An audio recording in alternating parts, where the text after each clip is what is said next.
प्राणेश्वर अक्षरातीत ने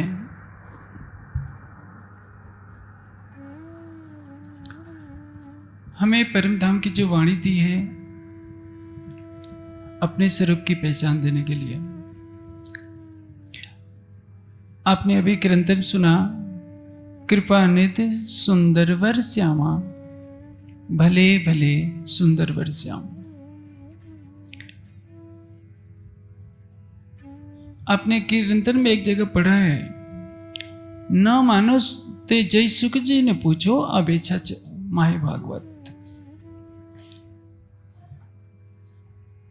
भागवत में कौन बैठा है? जिसने भागवत को कहा है। वाणी में कौन बैठा है? जिसने वाणी को कहा है। गीता में कौन बैठा है? जिसने गीता को कहा है। भावात्मक रूप से यह माना जाता है। तो आप समझिए, वाणी का एक एक कथन किसका कथन है? स्वयं श्री राज जी का।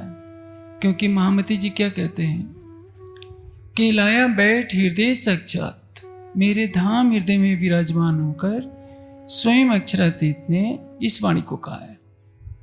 परंपराएं बदलती रहती हैं, समाज बदलते रहते हैं, समाज का चिंतन बदलता रहता है, लेकिन सत्य नहीं बदलता। इसलिए ब्रह्मवाणी का कथन को अक्षरातीत का कथन मानकर उसको अंगीकार करना चाहिए। चौपाई के एक एक शब्दों पर ध्यान दीजिए। क्या कहा है? कृपानिध सुंदरवर श्यामा। कृपा का निधान है। श्री मेराज का जो तन पहुंचता है हरिद्वार में, उसकी अवस्था उस समय 60 वर्ष की हो चुकी है। विक्रम संवत 1735 में। 1675 में वो तन इस संसार में प्रकट होता है और 1735 पहुंचते पहुंचते 60 वर्ष की अवस्था हो गई है। सब जानते हैं कि परम धाम में क्या है? सभी किशोर अवस्था में। किशोर अवस्था क्यों कहा गया? क्योंकि सौंदर्य की पराकाष्ठा किशोर अवस्था में ही होती है। पशु पक्षी मनुष्य सभी सबसे अधिक किशोर अवस्था में ही सुंदर लगते हैं। श्याम श्यामा ये दो शब्द हैं। इस चौपाई में भी आप सुन रहे हैं, कृपानिध सुंदरवर श्यामा, भले भले सुंदरवर श्याम। पहले चरण में भी सुंदरवर शब्द आया है और दूसरे चरण में भी सुंदरवर आया है। पहले में कहा गया सुंदरवर श्यामा, दूसरे में कहा गया सुंदरवर श्याम। सुंदरवर किसको कहते हैं? जो हमारी आत्मा का अतिशय सुंदर प्रियतम है, वह सुंदरवर है। प्रकाश हिंदुस्तानी में आपने सुना होगा, क्या कहा है? श्याम सुंदरवर छोड़ के संसार सुखी हो सने। यह वही सुंदरवर शब्द है और वही उस विशेषण को लगाकर श्याम के साथ भी जोड़ा जा रहा है, श्यामा के साथ भी जोड़ा जा रहा है। श्याम किसको कहते हैं? आप शब्दकोश में देखेंगे तो श्याम शब्द के लगभग 14 से अधिक शब्द मिल जाएंगे। श्याम का वास्तविक अर्थ क्या होता है? पहले इस पर ध्यान दीजिए। श्याम का अर्थ श्री कृष्ण भी होता है, श्याम का अर्थ काला भी होता है। श्याम का अर्थ क्या होता है? जिससे अधिक सुंदर कोई ना हो। सौंदर्य की पराकाष्ठा जिसमें है वही है श्याम। सौंदर्य का रंग जो है श्याम रंग माना गया है। तो श्याम का अर्थ काला नहीं होता है जैसा कि लोग समझ बैठे हैं। मैं एक बार कहीं देख रहा था यूट्यूब में, कोई नाटक कर रहे थे, वृंदावन का दृश्य था। पता नहीं इस्कॉन वालों का नहीं था, वृंदावन वालों ने किया था। उसमें एक व्यक्ति को काले रंग से रंग दिया गया था, चेहरा भी काला, हाथ पैर भी काला, और क्या दर्शा दिया कि श्री कृष्ण काले थे। आप सोचिए किस किस प्रसंग में किस शब्द का अर्थ होता है, वो प्रसंग के अनुकूल लिया जाता है। जैसे हम श्यामा जी का श्रृंगार पढ़ते तो क्या कहते हैं? श्याम रंग जयाओ की कंच की। तो श्याम का रंग भूरा भी होता है, श्याम का रंग काला भी होता है, लेकिन श्याम की रंग किसको कहते हैं? इसकी व्याख्या धर्म ग्रंथों में क्या की गई है? जैसे पानी है, पानी होता है श्वेत, लेकिन जब सूर्य की किरणें पड़ती हैं तो दूर से देखने पर पानी का रंग नीला दिखाई देने लगता है। यमुना जी का जल नीला नहीं होता है, लेकिन नीला दिखाई देता है। उसी तरह से तप्त कंचन वर्ण आभासा श्यामा उचते। कंचन वर्ण किसको कहते हैं? सोने को जब 16 बार तपाएंगे तो सोना अतिशय सुंदर सोना लाल रंग का दिखने लगता है। कंचन रंग किसको कहते हैं? थम कंचन अति लाल, लालिमा से भरपूर जो स्वरूप हो उसको कंचन रंग कहते हैं। उसी तरह से वह स्वरूप जो अतिशय लाल रंग का हो वह श्याम रंग कहा जाता है। और इससे अधिक सुंदर रंग कोई नहीं होता। जैसे आप कनाडा के लोगों को देखिए जो मूल निवासी हैं, ध्रुव प्रदेश के लोगों को देखिए तो उनका रंग क्या होता है? सफेद रंग। लेकिन वो पूरी तरह से सौंदर्य बोधक नहीं होता। सुंदर होता है, लेकिन वह रंग सबसे अधिक सुंदर होगा यदि उस व्यक्ति को, सफेद रंग वाले व्यक्ति को धूप में खड़ा कर दीजिए तो लाल रंग का धकने लगता है। उस रंग से अधिक सुंदर कोई रंग नहीं माना जाता है। वाणी क्या कहती है? मुख मेरे महबूब का रंग अति उज्जवल गुलाल। उज्जवल गुलाल, उज्ज्वलता में लालिमा लिया हुआ जो स्वरूप है वह है श्याम रंग। सफेद रंग हो और उसमें लालिमा फुट रही हो, वह श्याम रंग कहा जाता है। इस रंग से अधिक सुंदर लगने वाला कोई रंग नहीं होता। राज्य का भी रंग कैसा है? वैसा ही है। मुख मेरे महबूब का रंग अति उज्जवल गुलाल। उस रंग का जो स्वरूप है उसको श्याम श्यामा कहेंगे। तो आप कहेंगे कि क्या ब्रज में भी ऐसा ही रंग था श्री कृष्ण का? अवश्य है कि हमारे साहित्य में, हिंदी साहित्य में अधिकतर श्याम को, श्री कृष्ण जी को काला कहकर वर्णित किया गया है। मैं ये नहीं कहता कि उनका रंग गोरा मानिए, लेकिन वह रंग था श्याम। बादल को देखिए, आकाश में भूरे बादल क्या होते हैं? भूरे बादलों में सफेदी झलकती है। अवश्य कुछ घटाएं काला रंग लिए होती है, लेकिन उस कालापन का अस्तित्व भी सफेद से जुड़ा होता है। जब जल भाप बनता है, जल से परिवर्तन होकर भाप में रूपांतरण होता है, तो उसमें भी पहले सफेदी ही आती है, बाद में कालापन झलकता होगा। मैंने ब्रज के रूप को नहीं देखा है, लेकिन जरा तक में दिल कहता है कि जैसा श्री कृष्ण का काला रंग समझते हैं ब्रज में, वैसा काला रंग नहीं था। यदि वैसा होता तो पूरा ब्रज श्री कृष्ण के रूप माधुरी पर पागल क्यों होता? ग्वाल बाल, नंद यशोदा, गोपियां सभी कृष्ण के सौंदर्य पर पागल हैं। उनकी तो बात छोड़िए, ब्रज बिहारी के अंदर तो राज्य का आवेश है। जब योगेश्वर श्री कृष्ण हस्तिनापुर में प्रवेश करते हैं, इंद्रप्रस्थ में आते हैं, तो पूरी राजधानी के लोग अपने अपने घरों के ऊपर से खड़े होकर के श्री कृष्ण की माधुरी छप को देखते हैं। कवि ने क्या लिखा है? ऐसी मृदु मुस्कान न देखी सचमुच गोविंद सम गोविंद। इस गोविंद श्री कृष्ण के समान सुंदर तो मैंने किसी को देखा ही नहीं है। और आज यही होता है कि वास्तविकता को न जानने पर लोग किसी का मुंह काला करके कहते हैं ये श्री कृष्ण है, श्री कृष्ण काले रंग के थे। ऐसा नहीं समझना चाहिए। अब कौन आया है? कृपा का निधान आया है। कृपा निधान किसको कहते हैं? आप यहाँ जितने सुंदर साथ बैठे हैं, यदि आपसे कोई कह दे कि राज्य साक्षात आ जाए, आपसे पूछे क्या चाहते हो, आप क्या मांगेंगे? जिसको धन की चाहत होगी वो कहेगा कि मेरे पूरे घर को हीरे मोतियों से भर दीजिए। कुछ जो विद्वान होगा विद्वता मांग लेगा, कुछ जो सेवा करने वाला होगा यही चाहेगा कि मुझको हुक्म की शक्ति दे दीजिए। जब श्री जी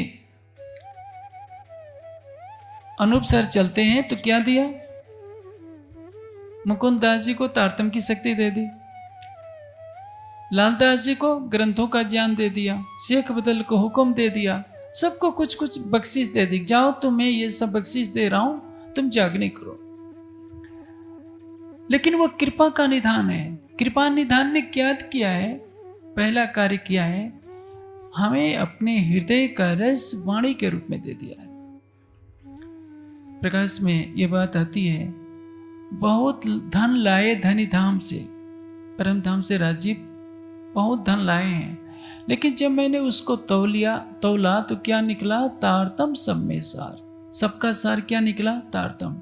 या तारतम जो पाताल से लेकर परम धाम तक अक्षरातीत की पहचान कराता है, जो आज तक कोई करा नहीं सका।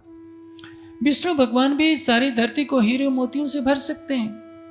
जो आपकी लौकिक इच्छाएं हैं उनको विष्णु भगवान भी पूरा कर सकते हैं, लेकिन विष्णु भगवान या आदि नारायण परम धाम का ज्ञान नहीं दे सकते। जो नहीं विष्णु महाविष्णु को बुद्ध जी पहुंचे तित, मेरे हृदय चरण धनी के इन्हें ए फल पाया। जो नारायण को पता नहीं, विष्णु भगवान को पता नहीं, जागृत बुद्धि ने अक्षरातीत के चरणों की कृपा से वह ज्ञान प्राप्त किया। इनसे परे कौन है? दोनों फरिश्ते जिब्रील और इसराफील, जिनके द्वारा संसार में अखंड का ज्ञान आता रहा है। वह तो इनके चरणों में होकर के बैठे हैं। अक्षर के दो चश्मे नहासे नूर नजर, तारतम ज्ञान के रस में दोनों फरिश्ते जिब्रील अक्षर की क्रिया शक्ति और इसराफील ज्ञान शक्ति, जिसको हिंदू धर्म ग्रंथों में ज्ञान शक्ति और क्रिया शक्ति कहा जाता है, जिनको कते पक्ष में जिब्रील और इसराफील कहते हैं, ये दोनों इस संसार को निराकार से परे का ज्ञान दे सकते हैं। इसराफील तो आज तक कभी आया नहीं था, लेकिन तारतम ज्ञान आने से जो दूसरा लाभ हुआ है, यही बैठे बैठे हम अक्षरातीत युगल स्वरूप के नख से सिख तक की लीला को देख सकते हैं, शोभा को देख सकते हैं।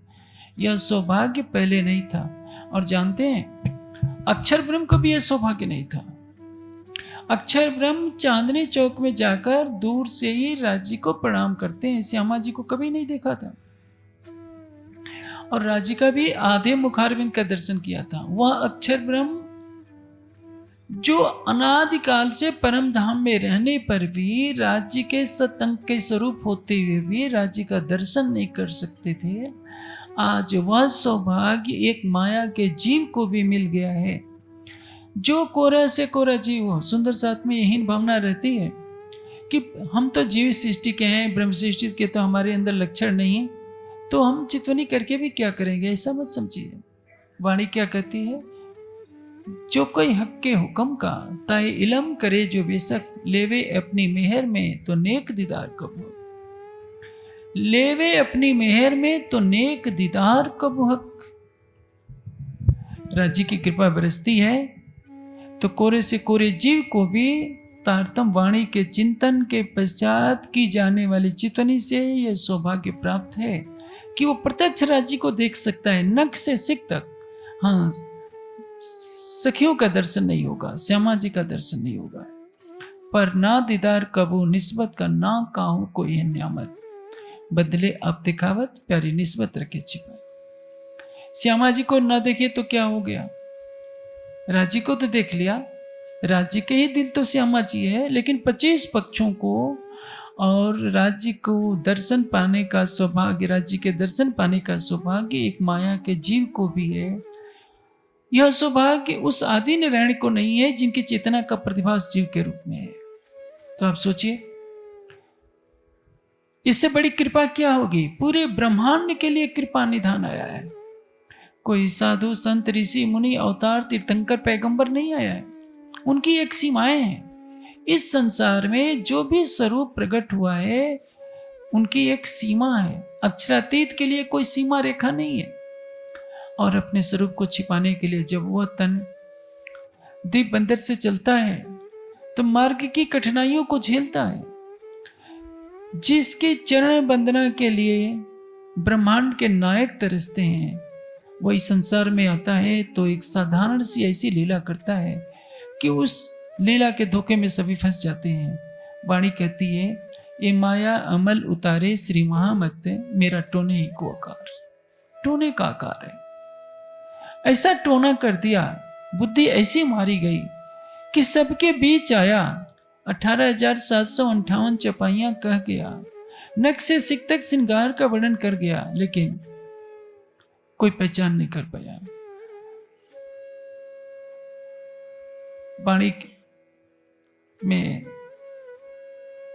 साफ कर दिया है, कईयों जन्म खोया अपना, रहे धनी के जमाने में। हाय हाय कहां कहूं मैं तिनको, जो इनमें निर्फल जाए। जिस सुंदर साथ ने सतगुरु धनी सिंह देवचंद जी की सानिध्यता पाई, श्री प्राणनाथ जी के चरणों में अपना समय गुजारा, उनसे भाग्यशाली कोई नहीं। और देखा जाए तो हमसे अधिक भाग्यशाली और हमसे अधिक बदनसीब कोई भी नहीं है। भाग्यशाली इसलिए कि उनके द्वारा कही हुई वाणी का रसास्वादन प्राप्त करने का हमें सुनहला अवसर है। जिन सुंदर साथ ने श्री जी की सानिध्यता में अपना समय गुजारा, उनको कई संघर्षों से गुजरना पड़ा। औरंगजेब की सेना हर कदम पर पीछा कर रही थी, लेकिन आज तो आपको घरों में बैठे बैठे वाणी मिल रही है, और वह वाणी भी 133 भाषाओं में मिल रही है। आपको घरों बैठे बैठे चितवनी का अवसर प्राप्त है। आपको श्री जी के साथ रहकर कष्ट झेलने का अवसर नहीं है। आप अपने वातानुकूलित कक्षों में रह सकते हैं, वायुयान में सफर कर सकते हैं, वातानुकूलित ट्रेन के डिब्बे में सफर कर सकते हैं, 56 भोग खा सकते हैं, घर बैठे बैठे परम धाम का ध्यान कर सकते हैं। यह सौभाग्य तो महामती जी के तन से होने वाली लीला में भी नहीं था। लेकिन यदि वाणी का चिंतन करके भी आप चितवनी नहीं करते हैं, तो संसार में हमसे बड़ा बदनसीब न कोई हुआ है और न कभी होगा। इसने क्या कहा है? कृपानिधि सुंदरवर श्यामा, कृपा का निधान आया है। कृपानिधि सुंदरवर श्यामा, उसने जो कृपा की है वह कृपा आज तक कोई नहीं कर पाया था। तभी तो कहा है, कई हुए कई होइसी पर किन ब्रह्मांडों नाय। श्री प्राणनाथ जी के महिमा के बराबर न तो आज तक कोई हुआ है, न है, न कभी होगा। सुंदर साथ में एक बहुत बड़ी भ्रांति आ जाती है। अब देखिए, लालदास जी के वितक में एक चौपाई आती है जो लालदास जी की वितक के कई प्रकाशनों में नहीं मिलती। अब वो चौपाई मिलाई गई है, क्या है, कुछ भी है, लेकिन कई प्रतियों में मिलती है। उसमें क्या कहा गया है? जब ये प्रसंग आता है कि नदी किलकिला तीर पर उतरे परमहंस आए, तो तिनमें सिरदार अक्षरातीत देख अपना ठौर सुख पाए। किलकिला नदी के किनारे कौन आया? अक्षरातीत। तिनमें सिरदार अक्षरातीत देख अपना ठौर सुख पाए। नदी किलकिला के तट पर परमहंसों के साथ, परम धाम के ब्रह्मणियों के साथ कौन आए हैं? अक्षरातीत। अब उनकी पहचान तो सुंदर साथ को देने के लिए कह दिया कि किलकिला के तट पर अक्षरातीत आए। जो बनवासी गौड़ लोग रहते थे, जिसको आजकल की भाषा में आदिवासी कहते हैं, ऐसे तो आदिवासी शब्द ही नहीं प्रयोग करना चाहिए। आदिवासी शब्द कोई शब्द नहीं है, बनवासी शब्द है। आदिवासी शब्द तो विदेशियों का दिया हुआ है, यहाँ के लोगों को लड़ाने के लिए कि यहाँ आदिवासी रहते थे, बाहर से दूसरे लोग आ गए। बनवासी जो अनपढ़ थे वो क्या कहते हैं? यहाँ नदी का जल न पीजियो। दौड़ करके आए, उन्होंने सोचा कि ये इतने साधु महात्मा हैं, नदी में स्नान कर रहे हैं, किसी ने इसका जल पी लिया तो इसके पीने से प्राण चले जाएंगे। वो क्या कहते हैं? एक चौपाई आती है, ये वही उन्होंने क्या समझा जब देखा कि इसके जल पीने से भी कोई मरा नहीं, तो सबने क्या पहचान लिया कि ये तो वही कृष्ण जी हैं जिन्होंने ब्रज में लीला की थी। अब देखिए, बनवासियों के भोले हृदय ने पहचान लिया कि ये जो स्वरूप आया है अक्षरातीत का स्वरूप आया है। लेकिन जो आज विद्वान कहलाते हैं, जो बड़े बड़े स्थानों के अधिपति कहलाते हैं, उनको पहचान नहीं हो पा रही है कि प्राणनाथ कहते किसको है। उनकी सारी ऊर्जा किस में लग जाती है? प्राणनाथ देवचंद जी के शिष्य थे। उनके गुरु थे सतगुरु धनीश देवचंद जी। महाराजा छत्रसाल जी के गुरु थे प्राणनाथ जी। महामती प्राणनाथ एक बहुत महान साहित्यकार थे, कवि थे। ये उपाधियां दी जाती हैं। आप सोने को सोना मत नहीं कहना चाहती है तो कांच भी नहीं तो न कहिए। आपको किसने अधिकार दिया कि आपको सोने को पीतल कहिए, हीरे को कांच कह करके पंडित कीजिए। आप देखेंगे जो कबीर पंथ के अनुयायी हैं, कबीर को दुनिया में सर्वोपरि मानते हैं, किसी भी अवतार से, पैगंबर से बड़ा मानते हैं। कोई भी मुसलमान मोहम्मद साहब से बड़ा किसी को नहीं मानेगा, ईसाई ईसा मसीह से किसी को बड़ा नहीं मानेगा। और हमें बहुत आनंद आता है प्राणनाथ जी को छोटा करके। अब सोचिए, यहाँ जितनी बहनें हैं, चाहे पति से कितनी भी झगड़ा हो जाए, यदि कोई पड़ोसी उनके पति की बुराई करेगी तो उनके चेहरा लाल हो जाएगा। भले ही झगड़ा करते समय अपने पति को स्वयं कुछ भी कह दे, बाहरी व्यक्ति यदि उनके पति की निंदा करेगा तो सहन नहीं कर सकती है। लेकिन हम ऐसे महान हैं कि मंचों पर गला फाड़ फाड़ कर प्राणनाथ जी को संत महापुरुष सिद्ध करने में लगे। इसकी साक्षी पूरी वाणी में कहीं नहीं है, पूरी बीतक में नहीं है। आप जानते हैं पूरे बीतक में 4 बार प्राणनाथ जी को अक्षरातीत लिखा है। छत्रसाल जी ने क्या कहा?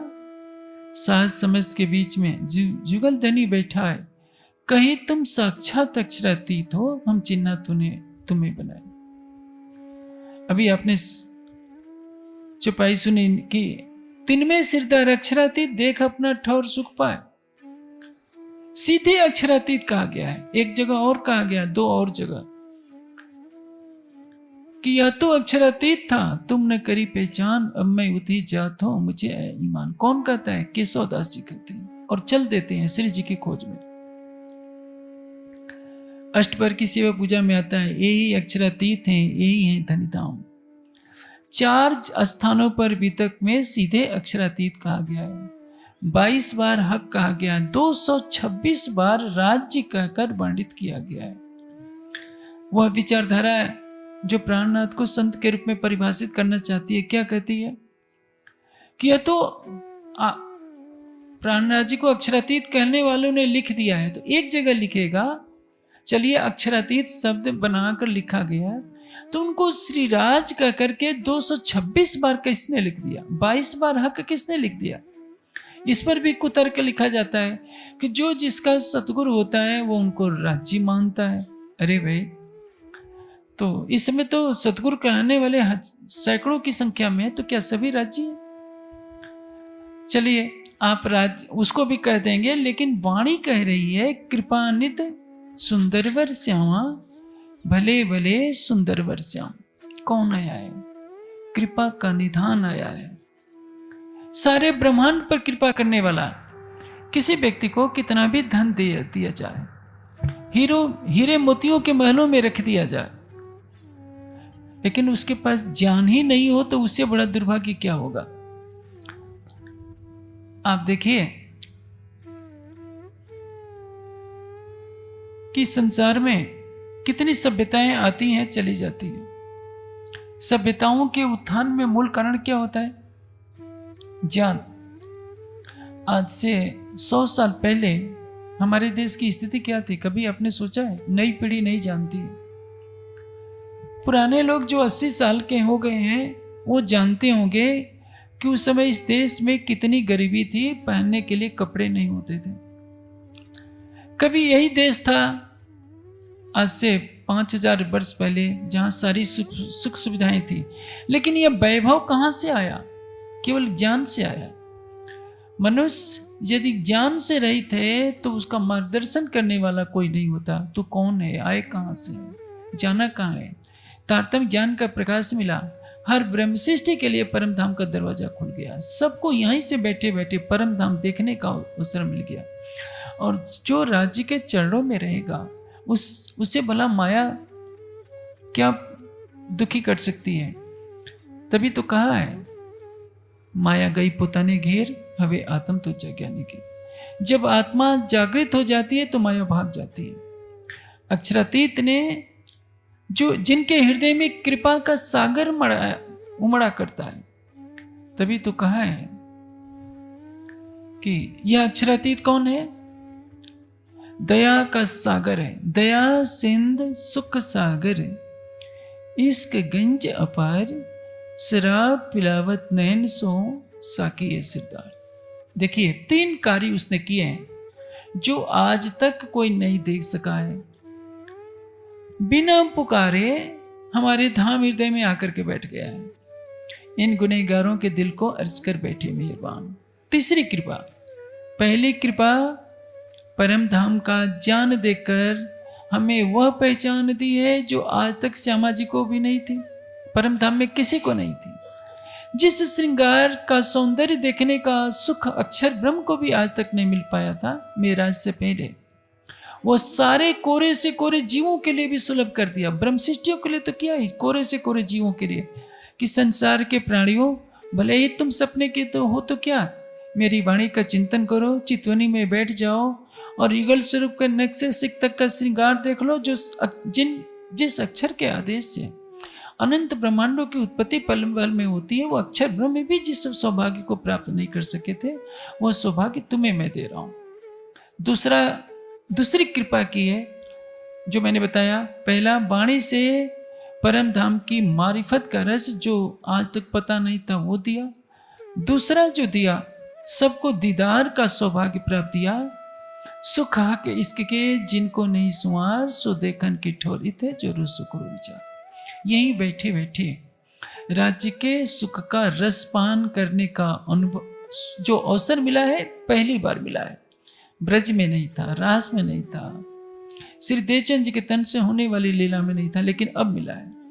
और जो तीसरी बड़ी बात, हर कोई अपने धाम हृदय में सारे परम धाम को देख सकता है, युगल स्वरूप को देख सकता है। श्रृंगार का दूसरा प्रकरण यही बात दर्शाता है। यह जो 3 कृपा की है, यह 3 कृपा तो राज जी ने परम धाम में भी नहीं की थी।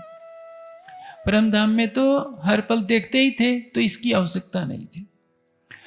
लेकिन जो पहली कृपा है कि राज्य के दिल के भेद जानने का अवसर इस जागनी ब्रह्मांड में मिला है, वो राज्य भी परम धाम में चाह कर भी नहीं दे सकते थे।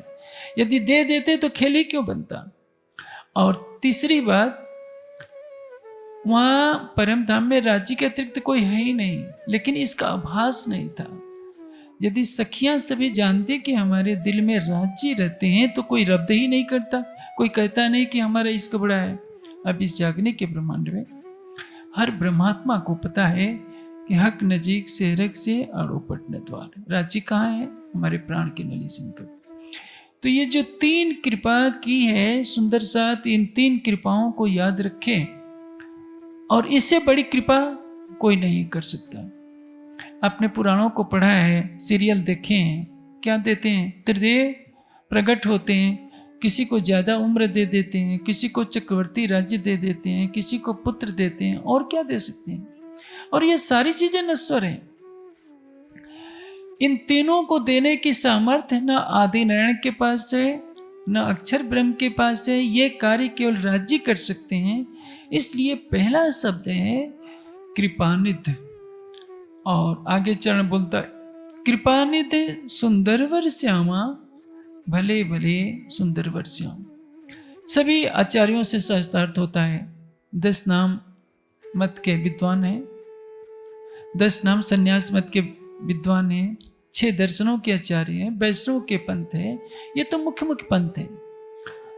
किंतु हिंदू धर्म के लगभग जितने संप्रदाय हैं, सबके प्रतिनिधि आए होते हैं, श्री जी से सहस्तार्थ होता है, नतमस्तक होते हैं उनके अलौकिक ज्ञान के सामने, और उनको सिंहासन पर बिठाकर आरती उतारते हैं। तब ये प्रकरण उतरता है कृपानिधि सुंदरवर श्यामा, भले भले सुंदरवर श्याम। कौन आया है? सुंदरवर श्याम श्यामा आए, जो हमारी आत्मा के अतिशय सुंदर प्रीतम है, वह श्याम श्यामा आए हैं। किसके रूप में? प्राणनाथ के स्वरूप में। देखिए, अभी मैंने आपको थोड़ी देर पहले कहा था कि बनवासियों ने पहचान लिया है कि जिसने ब्रज में काली दह को स्वच्छ किया था, काली नाग के विष से जिसने यमुना को स्वच्छ किया तो वही तो आ गए हैं। आप तो सेवा पूजा में भी गाया करते हैं, मुझे तो सेवा पूजा याद नहीं आती, लेकिन एक चौपाई याद आती है कि विष की नदियां अमृत की नौ। जिसने विष की नदी को अमृतमय कर डाला, तो आप सोचिए, जो हमारा प्रीतम है एक मानव तन में बैठा है, जाहिरी आंखों से तो जाहिरी की पहचान होती है। इसलिए कते पक्ष में कई दृष्टांतों से कहा गया है कि संसार अक्षरातीत के स्वरूप की पहचान नहीं कर पाएगा। बाइबल में भी इसको छिपा कर कहा गया है कि जैसे एक चोर आता है, अंधेरे में आता है, वैसे ही जब सुप्रीम ट्रूथ गॉड आएगा तो संसार उनकी कुछ भी पहचान नहीं कर पाएगा। और इसके लिए कहीं ना कहीं हम स्वयं दोषी हैं। आज जोर शोर से हर कोई अभी अपने मत के संस्थापक का प्रचार कर रहा है, और हमारा तो कोई मत है ही नहीं। हम तो संसार के सभी मतों का मार्गदर्शन करने के लिए आए हैं। ये तो गत संसार की जो खींचा खींच करत, अपन तो साथी धाम के है हमें नूरमत। नूरमत का अर्थ क्या है? नूरमत आगे तो करिए जाने जिनको ही गोते का है। नूर का मत है, नूर कहते हैं तारतम। तारतम क्या है? अक्षरातीत के हृदय का बहता हुआ रस ही तो तारतम है। साक्षात स्वरूप इंद्रावती तारतम को अवतार। इंद्रावती के अंदर, महामती के अंदर अक्षरातीत का साक्षात स्वरूप विराजमान है। इसलिए इनको क्या कहते हैं? उनको तारतम का अवतार कहा गया है। साक्षात परम धाम का ज्ञान इस तन में प्रकट हुआ है। लेकिन परम धाम का ज्ञान जिसको व्यक्त करने की लीला न ब्रज में हुई, न रास में हुई, न श्री अब जागने के ब्रह्मांड में पहले तन से वाणी भी नहीं अवतरित हुई, केवल सतगुरु धन सिद्धेव चंद जी के मुखारविंद से सबने सुना। अब ये तारतम वाणी है। आज ये वाणी नहीं होती तो वह लीला हुए तो आज से लगभग 300 वर्ष हो गए। हमको कौन प्राणनाथ की पहचान कराएगा? इसलिए वाणी कहती है, चरने हैं सो तो आई सही, पर पिछले कारण ये वाणी कही। आने वाला सुंदर साथ कैसे अपनी आत्मा को जागृत करेगा, इसके लिए परम धाम की वाणी आई है। इसलिए कोई भी अपनी बुद्धि से यदि हम सत्य का प्रचार नहीं कर सकते तो बुद्धि को नकारात्मक दिशा में लेकर सारी ऊर्जा यह लगा देंगे कि प्राणनाथ जी को हम संत इसलिए कहते हैं कि संसार वाले समझ नहीं पाएंगे। तो क्या आपको हीरा बेचने के लिए दिया जाए तो आप सब्जी मंडी में ले जाकर के शीशा कहकर बेचेंगे? ये कोई तर्क नहीं होता। सत्य को बदलने का अधिकार आपके पास नहीं है। यदि संसार वाले मोहम्मद साहब को अतुलनीय मानते हैं, यदि संसार के लोग कबीर जी को अतुलनीय मानते हैं, तो आप उनसे भी छोटा क्यों कर देते हैं? एक संत कह देते हैं, कभी महापुरुष कह देते हैं, कभी कवि कह देते हैं, कभी गुरु कह देते हैं। इसलिए जिसने इस पहले चरण को अंगीकार कर लिया कि कृपानिध सुंदरवर श्यामा, भले भले सुंदरवर श्याम, कितना अच्छा है। भले भले का अर्थ क्या होता है? कितना अच्छा है, कितना शुभ है कि आज हरिद्वार में पूर्ण ब्रह्म सच्चिदानंद युगल स्वरूप जिन्होंने कृपा का अनंत भंडार सारे ब्रह्मांड के लिए खोल दिया है। ये कौन बोल रहा है? स्वयं अक्षरातीत का आवेश बोल रहा है। परम धाम की आत्माओं को पहचान देने के लिए कि जिसकी आरती उतारी जा रही है, संसार तो उनको विजयानंद बुद्ध निष्कलंक स्वरूप में बाहरी पहचान कर पाएगा। देखिए, विजयानंद किसको कहते हैं? विजय जिसका अभिनंदन करे। सतगुरु धनी सिद्धेव चंद जी को विजयानंद बुद्ध अवतार कहते हैं। प्राणनाथ जी को क्या कहते हैं? विजयानंद बुद्ध निष्कलंक कहते हैं। निष्कलंक का अर्थ क्या है? इस स्वरूप में किसी भी तरह का कलंक नहीं, किसी तरह की कमी नहीं, चाहे वेद पक्ष हो चाहे कते पक्ष हो। आमतौर पर धारणा क्या होती है? सुंदर साथ को एक बात सिखा दी जाती है कि देखिए भाई, आप हिंदू हैं, इसलिए वाणी में जो उर्दू के अरबी के शब्द आए हैं इसको नहीं पढ़ना, या ठीक है अतीत काल में या वर्तमान में भी इस्लाम के नाम पर आतंकवाद का एक जाल बिछा दिया गया, खून की नदियां बहाई गई।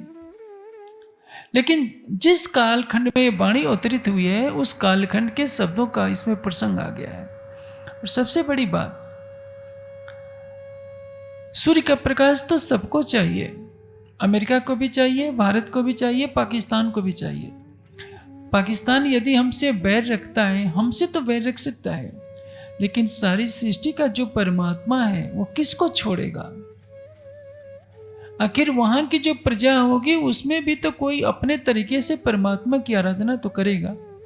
हम जिस भाषा में, संस्कृत में पैदा हुए हैं, जिस भाषा को हमने ग्रहण किया है, उस भाषा में हम अपने तरीके से राज्य की भक्ति कर सकते हैं। लेकिन मुसलमानों का भी तो वही है, क्रिश्चियनों का भी वही है, यहूदियों का भी वही है, बौद्धों का भी वही है। क्या आपने उनकी निष्ठा को देखा है? आप भारत के जितने प्रसिद्ध शिक्षण संस्थाओं में जाइए, जो आध्यात्मिक ज्ञान की संस्थाएं हैं, रविशंकर जी के संस्थान में जाइए, जग्गी वासुदेवा के पास जाइए, राधा स्वामी मत में जाइए, आप अंग्रेजों को देखेंगे। आप ऋषिकेश में चले जाइए फरवरी के महीने में, आप देखिए दर्जनों नहीं सैकड़ों की संख्या में अंग्रेज आते हैं। किसके लिए? कुछ आध्यात्मिक शांति के लिए आते हैं। उनके पास करोड़ों रुपए हैं, सब छोड़ छाड़ कर आते हैं। भारत के लोग नौकरियों के लिए विदेशों में भागते हैं और विदेश वाले अपना देश छोड़कर भारत आते हैं, आध्यात्मिक ज्ञान के लिए आते हैं। उनके अंदर भी एक हृदय है, वह हृदय शांति की तलाश में चाहता है। वो भारत आकर ये नहीं कहते कि हाँ हम जो है अपनी ही चीज में जानना चाहते हैं, उनको तो किसी तरह से शांति चाहिए। उनकी सोच बड़ी होती है। तो आप देखेंगे कुंभ के मेले में आप चले जाइए, कितने अंग्रेज भभूत लपेटे हुए मिल जाएंगे, कोई भगवे कपड़े पहने हुए मिल जाता है, कोई ध्यान कर रहा है, कोई त्रिशूल लिए है। क्यों? उन बेचारों को ये लगता है यदि हम हिंदू बन जाते हैं तो हमें अलौकिक धन मिल जाएगा। आप सोचिए, जो सर्वशक्तिमान है, सकल गुण निधान है, उसे सबकी पुकार सुननी पड़ती है। एक माँ है, उसके 4 बेटे हैं। एक बेटा अरबपति है, एक बेटा करोड़पति है, एक बेटा मध्यम स्तर का, एक बेटा भिखमंगा है, झोपड़ी वाला है। यदि वो सच्ची माँ है तो अरबपति बेटे से भी उतना ही प्रेम करेगी जितना झोपड़ी वाले से करेगी। यदि अरबपति बेटे के घर अच्छे अच्छे भोजन बन रहे हैं और उसके कंगाल बेटे के यहाँ खाने को नहीं है, तो उस पीड़ा को केवल वो माँ जान सकती है, उन्हें नहीं जान सकती। तो आप सोचिए, वेद में क्या लिखा है? सहनो बंधु जनता सवेद धामान विश्वानी। वेद की तो बात छोड़िए, आपने गीता तो पढ़ी है। गीता में श्री कृष्ण की प्रार्थना करते हुए जब विश्व रूप देखा तो अर्जुन क्या कहते हैं? तमेव माता चिपता तमेव तमेव बंधु चस्खा तमेव। आप ही माता हो, आप ही पिता हो, आप ही सखा हो। कहने का आशय क्या है? जब एक माँ अपने सारे बच्चों को एक समान देखती है, चाहे अरबपति हो चाहे कंगाल हो, तो परमात्मा के लिए सभी बराबर हैं, हिंदू, मुस्लिम, क्रिश्चियन, यहूदी। लेकिन आप व्यापक दृष्टिकोण से देखें, एक ऐसा भी समय था जब सारे विश्व में एक ही वैदिक धर्म था, एक ही वैदिक भाषा थी, वेद संस्कृत की भाषा थी। कालांतर में जब ज्ञान का ह्रास होता गया, नई नई भाषाएं बनती गई। आज आप घृणा से वाणी ये कहेंगे कि वाणी में यदि अरबी उर्दू के शब्द आए हैं तो हम मानेंगे ही नहीं। समाज का एक वर्ग ऐसा भी आ गया है जिसने वाणी का ऐसा स्वरूप छपवाया है जिसमें श्रृंगार भी नहीं है, क्योंकि उसमें बार बार हक मासूक के नेत्र अंग, हक शब्द आ गया तो श्रृंगार ग्रंथ को ही हटा दिया। सागर को लिया है लेकिन श्रृंगार को हटा दिया है। सनंद मारिफत सागर क़यामत नामा खुलासा तो हटाया ही, श्रृंगार ग्रंथ को भी हटा दिया। इससे बड़ी बदनसीबी क्या? यह श्रृंगार ही तो ग्रंथ है जो हमें मारिफत की राह पर ले जाने वाला है। लेकिन एक भाषाई विवाद के कारण, भाषा के कारण घृणा से श्रृंगार ग्रंथ को हटा देना, जिसको महाश्रृंगार कहते हैं, और महाश्रृंगार ग्रंथ को जिसने आत्मसात कर लिया उसने एक तरह से अपने मार्फत की राह खोज ली। तो यह हमारी एक सांप्रदायिक संकीर्णता है। हमने अपने विचारों को इतना संकुचित बना लिया है कि एक छोटा सा संप्रदाय बना लिया है, जैसे वैष्णव का संप्रदाय। कंठी तिलक ही हमारी पहचान हो गई है। कंठी तिलक से हम कहते हैं कि हम तो प्रणामी हैं, हम सुंदर साथ हैं। न आप प्रणामी हैं, न आप किसी संप्रदाय के अनुयायी हैं। निजानंद संप्रदाय कहिए या प्रणामी कहिए, तो आप वाणी की गरिमा को कलंकित कर रहे हैं। आप सारे विश्व का मार्गदर्शन करने के लिए हैं। क्या कहा है? मुस्लिम को मुस्लिम के, हिंदुओं की तरह ये समझे सब अपनी मिने, जब आए इमाम आखिर। जब प्राणनाथ जी के चरणों में सारा संसार आना है, सुर असुर सबों को ये पति सब पर एक दया, देत दीदार सबन को साईं जिन्हों जैसा चिन्या। सबके हैं, हिंदुओं के भी है, मुस्लिमों को भी है, क्रिश्चियनों के भी है, यहूदियों के भी है, पारसियों के भी है, सबके हैं। ये तो संसार के हैं और सारे संसार के लोग किसी न किसी रूप में उसी परमात्मा की खोज कर रहे हैं। आप पूरे विश्व का भ्रमण कीजिए, तब आपको पता चलेगा, उन भोले भाले हृदय की करुणा का पता चलेगा। आप यदि एक मानवीय धरातल पर देखिए, आजकल मैं आपको एक दृष्टांत देता हूं। इजराइल और फिलिस्तीन में इस समय युद्ध चल रहा है। फिलिस्तीन पर बम गिर रहे हैं। उनका संगठन है हमास, जो बहुत क्रूरता दिखाता है, मारता है। लेकिन मैंने एक दिन यूट्यूब में एक दृश्य देखा।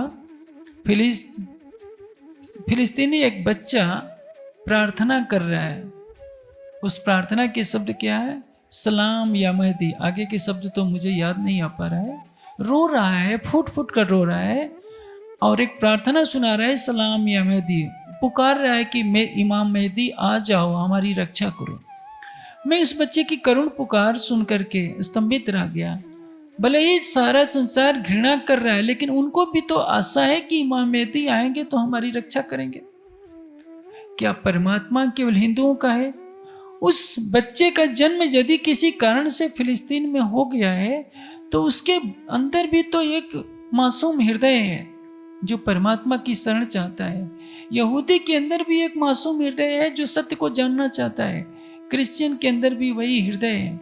जातीयता के नाम पर, वर्ग के नाम पर यदि हम घृणा करते हैं तो हमारी एक छोटी सोच होती है। आप सोचिए, आप जिस देश में पैदा हुए हैं उस देश में क्या कहा जाता है? सर्वा आशा मम मित्रम भवन्ति। सभी दिशाएं मेरे मित्र हों। हम तो उद्घोष करते हैं कि दो शांति, अंतरिक्षम शांति, पृथ्वी शांति, आपः शांति, वनस्पति शांति, सर्वत्र शांति हो, सारे ब्रह्मांड में शांति हो, अंतरिक्ष में शांति हो। और हम यहाँ जाति पाति बनाकर बैठ जाते हैं, संप्रदाय की लकीरें खींच देते हैं। हिंदू धर्म में ही 1000 से अधिक संप्रदाय हैं।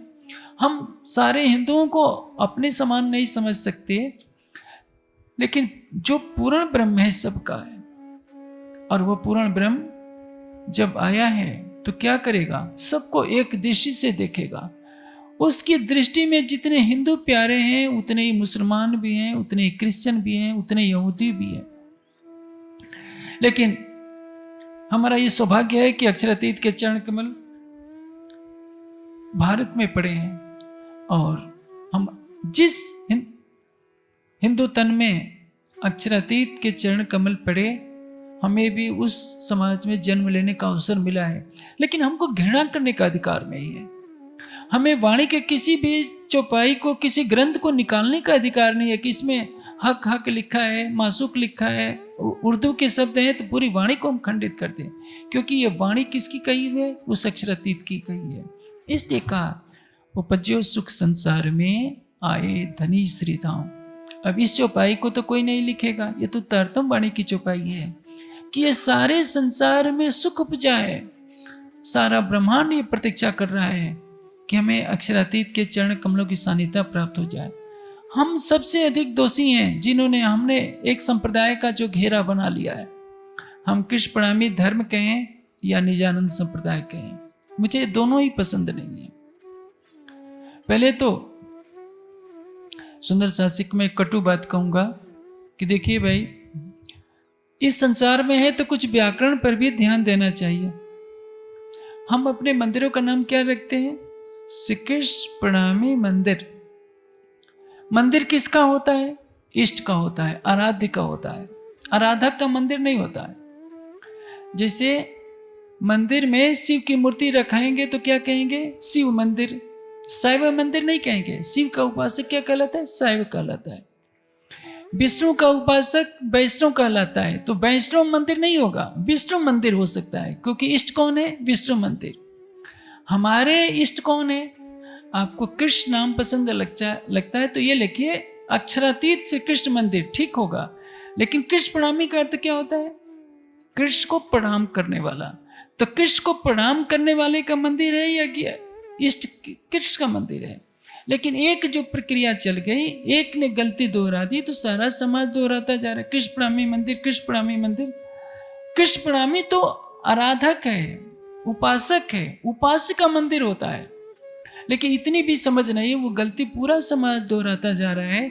और हम प्राणनाथ जी को संत कहने पर तुले हुए हैं और जीत पकड़ लेते हैं कि नहीं प्राणनाथ जी संत हैं। तो ये चौपाई कह रही है सारा ब्रह्मांड आओसी आओसी रे सब कोई कहते, आगे में करते पुकार, सो सत्यवाणी सबों की करी, अब आई को दीदार।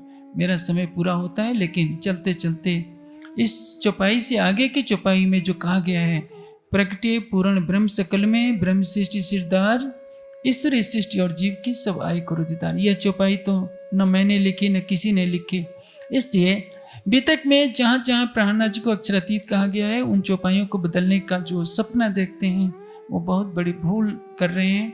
हमें प्राणनाथ जी को वास्तविक स्वरूप में पहचान करना चाहिए कि आकर के उन्होंने अपनी कृपा, उनके हृदय में कृपा का जो अनंत सागर उमड़ रहा था अनादिकाल से, वह सारा कुछ इसी स्वरूप के द्वारा इस ब्रह्मांड के लिए उन्होंने प्रस्तुत कर दिया है।